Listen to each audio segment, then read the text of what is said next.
everybody. So I recently bought a soil blocker. Now, I've had experience with soil blockers in the past, and it wasn't my best. It wasn't my favorite thing. I had the mini. It's like a 12 block mini. So this time I went with this one. I'm not quite sure what size this one is. But if you've never seen a soil blocker before, I thought I would go ahead and show you what one looks like and make some soil blocks and try this thing out a little bit. The jury is still out on whether or not I like this thing, and I'm sure I'll do a full report at the end of the season and tell you what I thought about it, because trust me, I already have some thoughts. Anyway, I definitely recommend soil blockers for people who are very meticulous. If you've been on this channel for any amount of time, you know that I am not that person. I'm not organized. I'm not neat.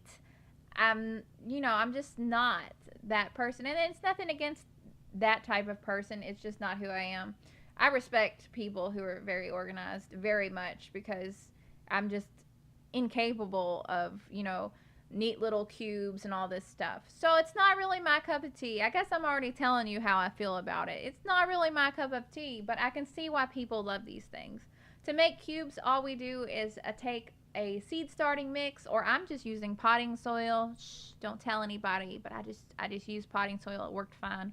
You get the soil kind of wet, kind of just wet enough to where you squeeze it, a little bit of water comes out, and that seems to be the right consistency. And you pack it into this contraption, I guess, and just pack it in there really, really good, and you can just pop them out onto a tray if you go and buy trays, which you should.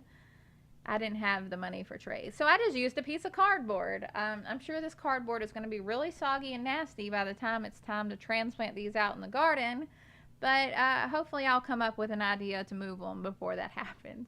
So you just pop these out onto a tray, and you can just sprinkle the seeds right in there. I just chose some kale and some chard, a little bit of onions, and some snapdragons for demonstration's sake. And they all germinated really well. It's already out in the garden. They all germinated really well. The cubes are still held together.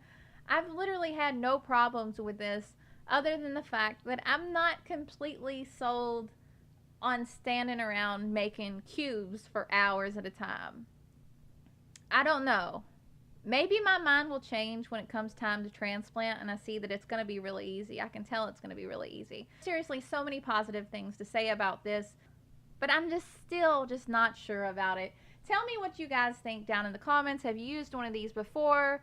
Are you thinking about getting one? Tell me all about it. I'd love to hear about it. If you like this video, be sure to subscribe. I'd love to have you making new videos on the regular on this channel. Trying to get to 10,000 subs before the end of the year, so I would be so appreciative if you could share with your friends, tell somebody, I don't know. I hope y'all are having such a great day, and I'll